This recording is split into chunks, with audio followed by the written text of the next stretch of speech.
right here on the Muskegon Channel. Andy O'Reilly, Dave Cackley is here, and whoo, am I glad yesterday's over. What a busy day. Oh, well, we start off early, which is, is okay. Right. We get things early done at for 7:30. you. Huh? Early for you, 7:30. Could start off early at 7:30, he says to the man who wakes up at 3. Well, cry me a river, because I could care less. I did that for how long, and I'm done. Fine. So get over Continue. that. I did my time getting up at 3. You could not get up at 3 anymore, but you choose to continue to work for the Amistad, the slave ship. So have fun with that. I'm going to work for me and get up when I want. Anyway, the Amistad, that's funny. So I get up, we get done with our thing. I take off. I go over to TV 13, get that done with Lauren. That was nice. And by the way, you gotta help me out, because the lady that works in the green room there, what's her name? Tall, dark hair. Patty. Patty? Is that it? I think so. She's a sweet lady. Very sweet. What an incredible. Then that's Patty. Yeah. What an incredible asset to have to greet everybody that comes on that My West Michigan show. Incredible. Came back here, I had a little meeting downtown, got done with that, came back, and Louie Anderson is coming to town.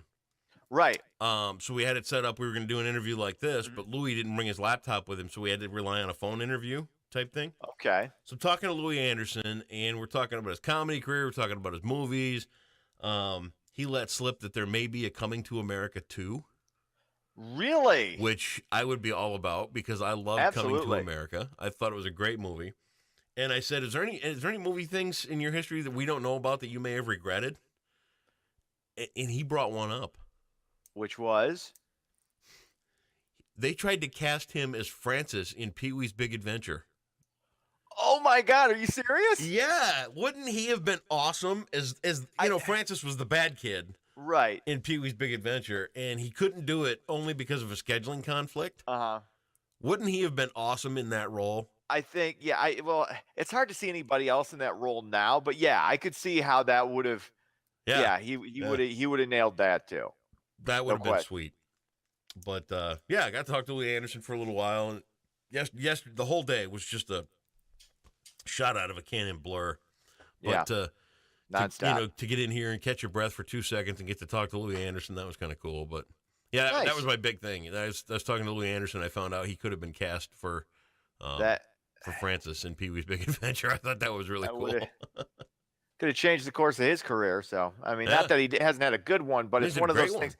Especially if you're a stand-up comic, and you came of age when he did in his career during the 80s, during the mid 80s, and that's where everybody was getting sitcom deals. Everybody was looking for the next big thing. Yep. And to be able to have hit and ride the Pee-wee coattails there for a little bit, definitely would have been. You got to wonder what might have been if you're Louie Anderson to an extent. I don't think he does, because that Life with Louie cartoon won him a bunch of awards, Emmy Awards. He's got books out. He's not been like, and I can't even say he hasn't been a marquee name, because he's done game shows, he's done television shows, he's done, but every. I think the other thing about Louie Anderson, he's kept it pretty clean. He never really had to go blue. He never really had to, he's just been clean, observational, and a decent guy. So I've always enjoyed the guy. I'm not denying that. What I'm saying is, that was one of the seminal movies of the 1980s, was Pee-wee's Big Adventure. Everybody saw it. That everybody saw it, and to have had a shot to be in that and have it not come through because of a scheduling conflict. Yeah. That's one of those things that just kind of hangs there like a stale fart in your career if you're Louie Anderson. To an extent, it's like, I've had it, but I could have had that. And I'm sure all these guys. You know what? When you get a chance, go listen. I don't think he feels that way about it at all. It's a 10-minute interview, so you get 10 minutes today. Pull it up and listen on the Muskegon Channel, and you'll see. Good. He's a really good guy. Right. He's going to be at the Frohenthal on March 9th, and I get to stroll out there on stage and say hi. So I'll probably get to meet Louie, and that's kind of cool. So, nice. Fun. Yeah, good. All right. Amazing Cool. what you can do in your basement, man. When you decide you I want to know. start your own media outlet, and you just, it's like, you know what, you get sick of what's going on with the media in town. You're like, the hell what, I can do better, and then you Right. do it, and next thing you know, you're interviewing Louie Anderson in your basement. It's like, holy cow, this is really pretty cool. Things are going well for some of us. All right. Well, you seem to be doing good. I'm doing fine. I can't complain about anything. Nose But to you the do. grindstone. Doing my thing. So, ready for the news now, or I'm ready for the news. you wanna I'm ready for bask the in the world. Louie Anderson I'm glow? ready. I'm ready to take a chance again. You Okay. name it. Well, it's never too early to start talking about the Electric Forest. They're ramping up the musical variety for the 8th year of the summer. This year's festival will feature selections from 9 electronic music artists and record labels. So you get some of that modern dance as part of the 164 acts that will Wow. be part of the Electric Forest. This summer's festival runs once again 2 weekends, June 21st through the 24th, and the 28th through July 1st at the Double J in Rothbury. It's nice that there's something there for everybody as far as your musical tastes go. Yep. I mean, I've never been into the electronic stuff, but that's for other people, and that gives them something to look forward to at the festival. Last So that's year, cool. I went to see, in our little area that we work, it's called the Hangar, it's like a big tented, type temporary building. There was a guy in there. If you really want to be entertained and you really want to hear something cool, go on YouTube and look up this artist named Beans on Toast. Beans on toast. Beans on Toast. It's Okay. it's an English breakfast thing, I guess. All right. And he's an acoustic guitar playing guy, and he sings kind of folky songs, observational about society and people and all this kind of stuff. You'll love it. He was awesome. Oh, nice. You'll Is there really any enjoy type? it. You'll really enjoy it. He was the highlight of the show for me there last year.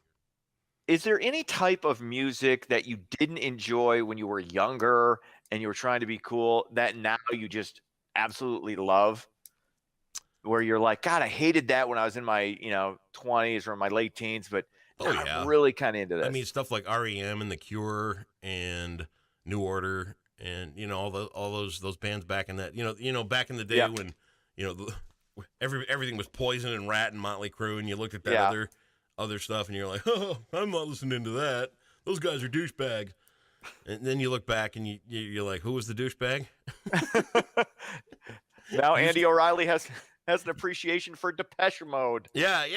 Which still is awful. I'm sorry. You wouldn't have anything to do with them back then because of the label, but now you look at it, it's like, all right, this is pretty good. Well, Jesus, everybody in my high school had a Depeche Mode T-shirt, so I was the outcast who didn't. Really? I didn't have I'm like, personal Jesus, no thank you. Ours The Cure, was, no thank you. Our school was, the one thing everybody that I knew in our school had was Kix. Remember Kix? Kix? Yes. Everybody vaguely. I knew had that Cold Blood. No, it was I can't remember what the album was. They had like one, right? No, they had 2 or 3, but the big one was the one. Yeah, I can't think of the title of it right now. I'm still waiting for the resurgence of Anne Murray, so of course you are. Fingers crossed. Yep. Fingers crossed. Can't wait. Hopefully. All right, what else is happening? Legislators in Lansing voted 19-16 Tuesday against a bill that attempted to repeal a statute that regulates vehicular transportation of marijuana. Proponents of the bill claim the restrictions are unnecessary because marijuana is already prohibited without a medical card. So, I mean, to me, it's kind of silly. It's the Republicans that wanted to keep this, and which doesn't make sense because, you're supposed to be against overregulation, and this is overregulation. You don't need it because you can't get marijuana without a card right now anyway until, the November election when it's going to be weed for everybody. We all know that's going to pass. It's just time. Yeah. And we've talked about it before. 21 and older, please don't drive on it because you're going to be in trouble just like you would alcohol. And right. It's time. But regulating the transportation of it when you've already got a prohibition against it, unless you have a medical card, I know it's another it's another T and another T to cross and an I to dot that's just not necessary. And for the people who are against regulating things, it doesn't make sense to be in favor of that. I know I go against the grain with some people when it comes to that, but it's just really time. Right. Yeah. A U.S. District Judge Gonzalo Curiel has ruled that the Trump administration does have the authority to build a border wall to protect the U.S. from illegal immigration. Basically, what this does is it waives environmental laws and restrictions. Congress, of course, has not authorized funding for the project. Curiel is the same judge that the president once claimed couldn't be impartial because of his Hispanic ancestry. Now he's the greatest judge ever. Of course. And of course it's legal to build the wall. I don't see why that would have been an issue anyway. And that's the one thing, that's what he basically ran his campaign on. So the wall is going to happen. You're going to get a wall, and you're going to get some type of compromise with DACA to keep these kids who are born here in the country. It'll be a good compromise. I just cannot see a bigger waste of money in my.